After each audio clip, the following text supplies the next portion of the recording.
வணக்கம். ஜேகே செய்திகளின் பிரதான செய்திகள். முதலில் தலைப்புச் செய்திகள். புத்தாண்டு காலத்தில் வாகன விபத்து மற்றும் நீரில் மூழ்கி உயிரிழந்தவர்களின் எண்ணிக்கை 80ஆக அதிகரிப்பு. முன்னாள் ஜனாதிபதி மஹிந்த ராஜபக்ச அவரது மனைவியின் பெயரில் முன்னெடுத்த பல கோடி ரூபாய் மோசடி தொடர்பிலான தகவல்கள் வெளியீடு. வீட்டு உரிமையாளரினால் வைக்கப்பட்ட தீயில் வாடகைக்கு இருந்த 2 உயிரிழப்பு. ஜனாதிபதி அனுரகுமார திசாநாயக்கவை சிறையில் அடைப்போம் என விமல் வீரவன்ச உறுதி. பேருந்தில் பயணிக்கும் பெண்களிடமிருந்து 17 லட்சம் ரூபாய் நகைகளை கொள்ளையிட்ட 54 வயதுடைய நபரொருவர் கைது. தமிழக சட்டசபை தேர்தலுக்கான பிரசார நடவடிக்கைகள் நிறைவு. இயேசு கிறிஸ்துவின் சிலையை அடித்து உடைத்த இஸ்ரேல் இராணுவ வீரர் தொடர்பில் அறிக்கை. வெள்ளவாய போலீஸ் நிலைய உத்தியோகத்தர்களால் மேற்கொள்ளப்பட்ட சோதனையின் போது கொழும்பில் இருந்து மொனராகலை நோக்கி பயணிகளை ஏற்றிச் சென்ற தனியார் பேருந்து ஒன்றிலிருந்து 100 லிட்டர் மண்ணெண்ணெய் போலீசாரால் கைப்பற்றப்பட்டுள்ளது. பேருந்தில் மண்ணெண்ணெய் கடத்தப்படுவதாக போலீசாருக்கு கிடைக்கப்பெற்ற தகவலின் அடிப்படையில் சோதனை நடவடிக்கை மேற்கொள்ளப்பட்டது. இதன்போது பேருந்தின் நடத்துனர் கைது செய்யப்பட்டதுடன் அவர் வெள்ளவாய நீதவான் நீதிமன்றில் ஆஜர்படுத்தப்பட்டுள்ளார். சம்பவம் தொடர்பில் வெள்ளவாய போலீசார் மேலதிக விசாரணைகளை முன்னெடுத்துள்ளனர். புத்தாண்டு காலத்தில் ஏற்பட்ட வீதி விபத்துக்கள் மற்றும் நீரில் மூழ்கிய சம்பவங்களினால் சுமார் 80க்கும் மேற்பட்டோர் உயிரிழந்துள்ளதாக போலீசார் தெரிவித்துள்ளனர். கடந்த ஏப்ரல் மாதம் 10ஆம் தேதி முதல் 18ஆம் தேதி வரையிலான காலப்பகுதிக்குள் இந்த மரணங்கள் பதிவாகியுள்ளன. குறித்த காலப்பகுதியில் இடம்பெற்ற வீதி விபத்துக்களில் 53 பேர் உயிரிழந்துள்ளனர். அதிகளவிலான விபத்து மரணங்கள் ஏப்ரல் 10 முதல் 13 ஆகிய தேதிகளுக்கிடையில் பதிவாகியுள்ளது. இதேவேளை நீரில் மூழ்கிய சம்பவங்களில் 27 பேர் உயிரிழந்துள்ளனர். கடந்த வருடங்களுடன் ஒப்பிடுகையில் இவ்வருடம் புத்தாண்டு காலத்தில் வீதி விபத்துக்கள் மற்றும் நீரில் மூழ்கிய சம்பவங்களினால் ஏற்பட்ட மரணங்களின் எண்ணிக்கையில் கணிசமான அதிகரிப்பு காணப்படுவதாகவும் போலீசார் அறிவித்துள்ளனர்.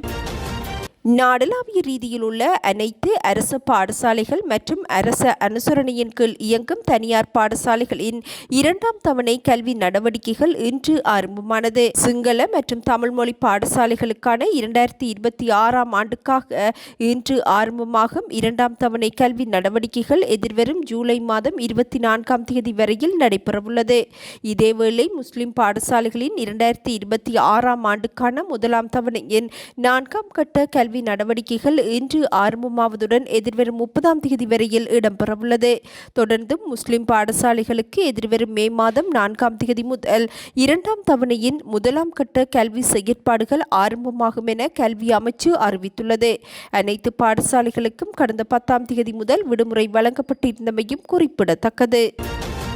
முன்னாள் ஜனாதிபதி மஹிந்த ராஜபக்ச எதிர்க்கட்சி தலைவராக இருந்த காலத்தில் அவருக்கு கொழும்பில் தற்காலிகமாக தங்குவதற்காக வழங்கிய வீட்டை அவர் பலாத்காரமாக கைப்பற்றி மேரி லூக்ஸ் விக்ரமசிங்க என்ற பெண்ணின் பெயரில் பதிவு செய்துள்ளமை தொடர்பிலான தகவல்கள் வெளியாகியுள்ளன.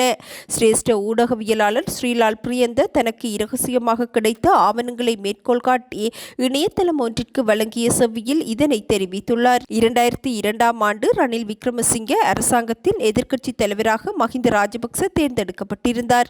அப்போது அவருக்கு கொழும்பில் வசிப்பதற்கு வீடொன்று இல்லாமையினால் வீட்டிற்கான கோரிக்கை முன்வைக்கப்பட்டது.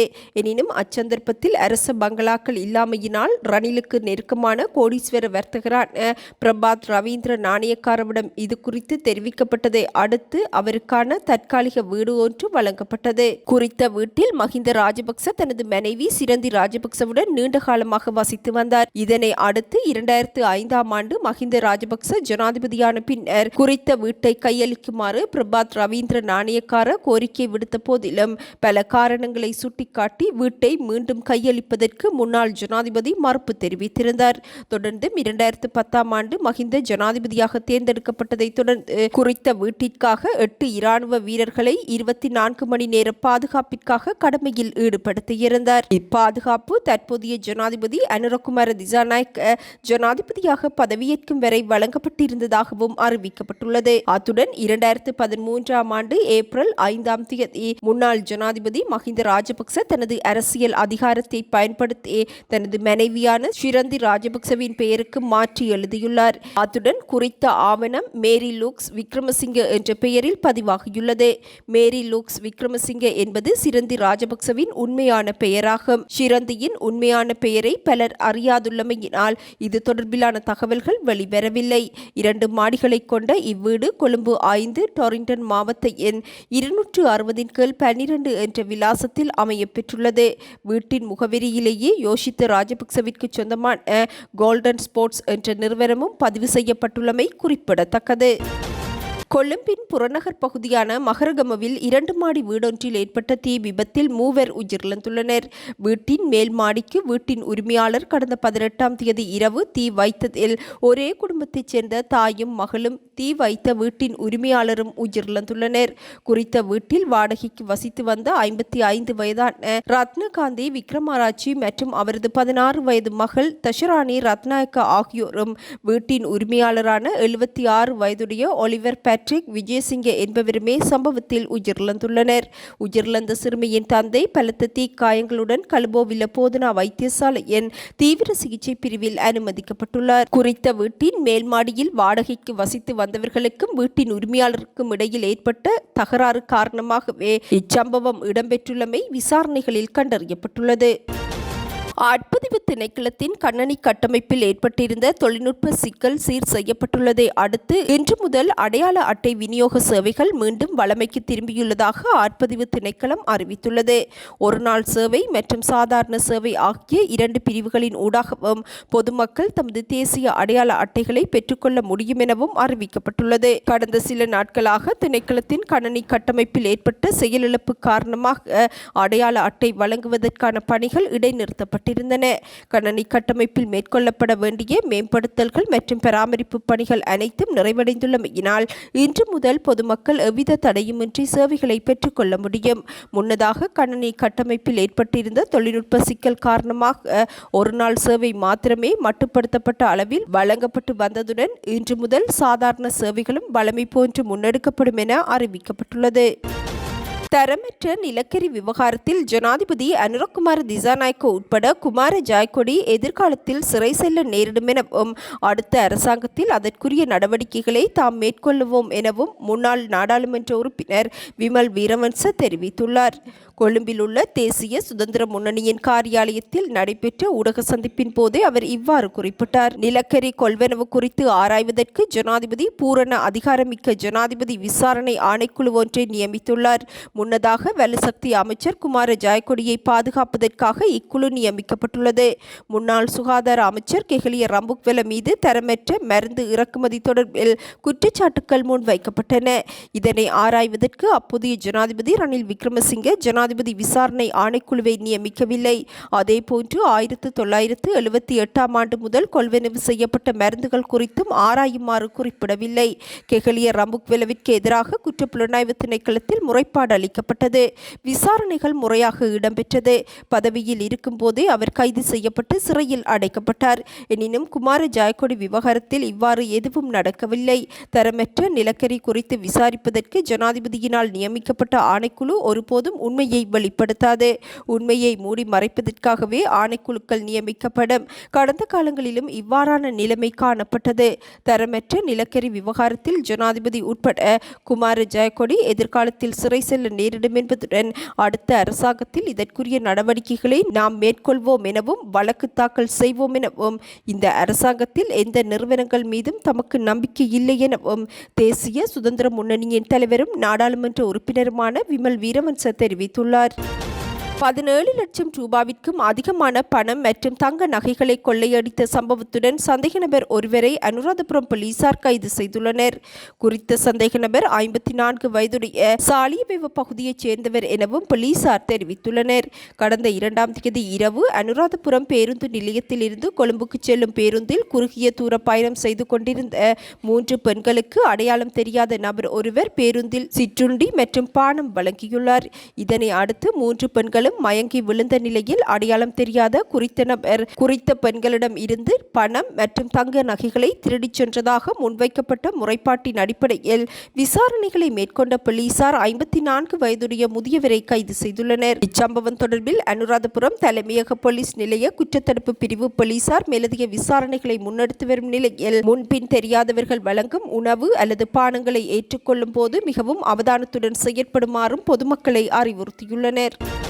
பெந்தோட்டை கடற்கரையில் நண்பர்களுடன் நீராடிக் கொண்டிருந்த மொரட்டுவ பல்கலைக்கழகத்தின் பொறியியல் பீட 3ஆம் ஆண்டு மாணவர் ஒருவர் நீரில் மூழ்கி உயிரிழந்துள்ளார். யாழ்ப்பாணம் சுன்னாகம் பகுதியைச் சேர்ந்த கதிர்காமநாதன் மிதுஷன் என்ற 25 வயதுடைய மாணவர் ஒருவரே இவ்வாறு உயிரிழந்துள்ளதாக போலீசார் தெரிவித்துள்ளனர்.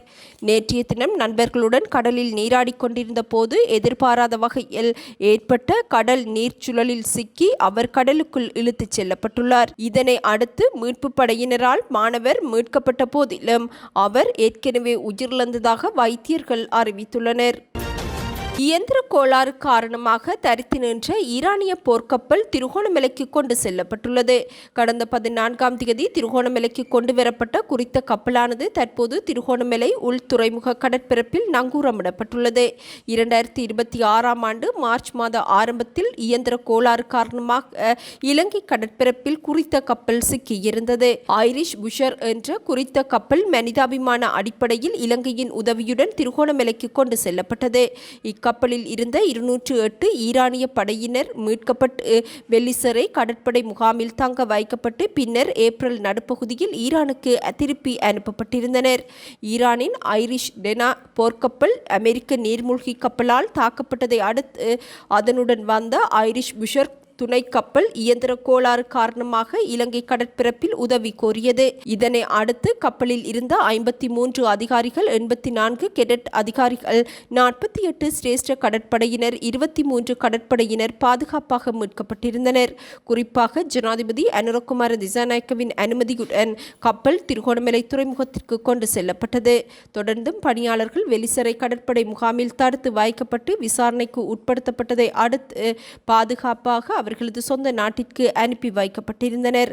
எவ்வாறாயினும் குறித்த கப்பல் தற்போது திருகோணமலை உள்துறைமுக கடற்பரப்பில் நங்கூரமிடப்பட்டுள்ளமை குறிப்பிடத்தக்கது. யாழ்ப்பாணத்தில் இளம் தாய் ஒருவர் தவறான முடிவெடுத்து தனது உயிரை மாய்த்துள்ளார். சிறுப்பிட்டி மேற்கு நீர்வேலியைச் சேர்ந்த வினோத் வினிதா என்ற 28 வயதுடைய ஒரு பிள்ளையின் தாயாரே இவ்வாறு உயிரிழந்துள்ளார். குறித்த பெண்ணின் கணவர் கடந்த 18ஆம் தேதி வீட்டிற்கு சென்றபோது மனைவிக்கும் கணவருக்கும் இடையில் ஏற்பட்ட வாய் தகராறு முற்றிய நிலையில் கணவர் அப்பெண்ணை தாக்கிவிட்டு வெளியே சென்றுள்ளார். இந்நிலையில் ஆத்திரமடைந்த குறித்த பெண் தனது உடலில் பெட்ரோலினை ஊற்றிவிட்டு கணவர் வரும் வரை காத்திருந்து கணவர் வந்ததும் தனக்குத்தானே தீ மூட்டியுள்ளார். இதனை அடுத்து மீட்கப்பட்ட பெண் வைத்தியசாலைக்கு கொண்டு செல்லப்பட்ட போதிலும் அவர் உயிரிழந்ததாக வைத்தியர்கள் தெரிவித்துள்ளனர். தமிழக சட்டசபை தேர்தல் எதிர்வரும் 23ஆம் தேதி நடைபெறவுள்ளது. 234 தொகுதிகளில் மொத்தமாக 4023 வேட்பாளர்கள் போட்டியிடுகின்றனர். திமுக, அதிமுக, நாம் தமிழர், தமிழக வெற்றிக் கழகம் என 4 முனை போட்டி நிலவுகின்றது. தேர்தலில் போட்டியிடும் வேட்பாளர்களுக்கு வாக்களிப்பதற்காக 5,73,43,291 பேர் தகுதி பெற்றுள்ளனர். இம்முறை 100% வாக்கு சதவீதத்தை எட்டுவதற்கு தேர்தல் ஆணையகம் தகுந்த விழிப்புணர்வு பிரச்சாரங்களையும் முன்னெடுத்துள்ளது. இதற்கிடையே அரசியல் கட்சிகளின் தேர்தல் பிரசாரம் நாளை மாலை 5 மணியுடன் நிறைவடையும் எனவும் அறிவிக்கப்பட்டுள்ளது. தமிழகம் முழுவதும் 75,064 வாக்குச்சாவடிகள் அமைக்கப்பட்டு வாக்குச்சாவடிகளுக்கு மின்னணு இயந்திரங்கள் கொண்டு செல்லும் பணிகள், வாக்குப்பதிவுக்கான ஏற்பாடுகள் முன்னெடுக்கப்படும் எனவும் தேர்தல் ஆணையம் அறிவித்துள்ளது.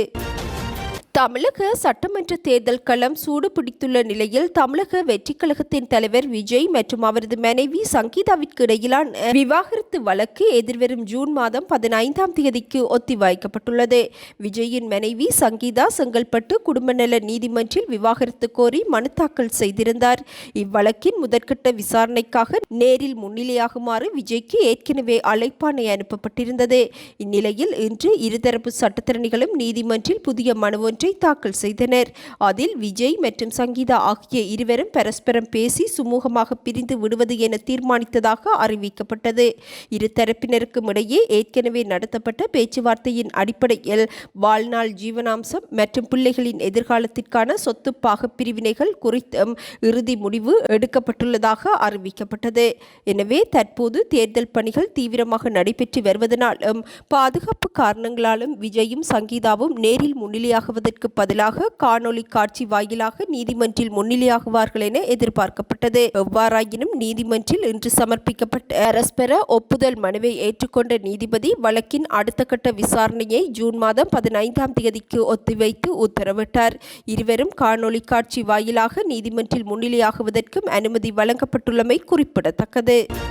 தெற்கு லெபனான் பகுதியில் இஸ்ரேலிய படைவீரர் ஒருவர் இயேசு கிறிஸ்துவின் சிலுவையை உடைக்கும் புகைப்படம் சமூக வலைத்தளங்களில் அதிகமாக பகிரப்பட்டுள்ள நிலையில் குறித்த சம்பவம் உண்மையானது என இஸ்ரேல் இராணுவம் அறிவித்துள்ளது. இஸ்ரேலிய இராணுவ வீரர் ஒருவர் ஜக்ஹம்மர் கருவியை பயன்படுத்தி இயேசு சிலையின் தலைப்பகுதியை உடைக்கும் காட்சி அப்புகைப்படத்தில் பதிவானது. லெபனானின் டெபல் கிராமத்தில் இச்சிலை அமைந்துள்ளதாக அப்பகுதி அதிகாரிகள் தெரிவித்துள்ளனர். எனினும் சிலைக்கு ஏற்பட்டுள்ள சேதங்கள் குறித்து அவர்களால் இதுவரை உறுதிப்பட கூற முடியவில்லை. முன்னதாக இது தொடர்பில் விசாரணைகள் நடத்தப்பட்ட நிலையில் இப்புகைப்படம் உண்மையானது மற்றும் அண்மையில் எடுக்கப்பட்டது என்பது உறுதியாகியுள்ளதாக இஸ்ரேலிய இராணுவம் அறிவித்துள்ளது. அமெரிக்காவில் இஸ்ரேலுக்கு பெரும் ஆதரவை வழங்கும் பிரிவினரான எவாஞ்சலிக்கல் கிறிஸ்தவர்கள் மத்தியில் இச்சம்பவம் இஸ்ரேல் மீதான நற்பெயரை சிதைக்கும் அச்சுறுத்தலை ஏற்படுத்தியுள்ளது. ஏற்கனவே லெபனான் பகுதியில் இஸ்ரேல் இராணுவ நடவடிக்கைகளை முன்னெடுத்து வரும் நிலையில் மத உணர்வுகளை புண்படுத்தும் வகையிலான இச்சம்பவம் சர்வதேச அளவில் பெரும் கண்டனங்களை எழுப்பியுள்ளது. இத்துடன் இன்றைய எமது பிரதான செய்திகள் நிறைவடைகின்றன. நமது அடுத்த பிரதான செய்திகளை நாளை எதிர்பாருங்கள். வணக்கம்.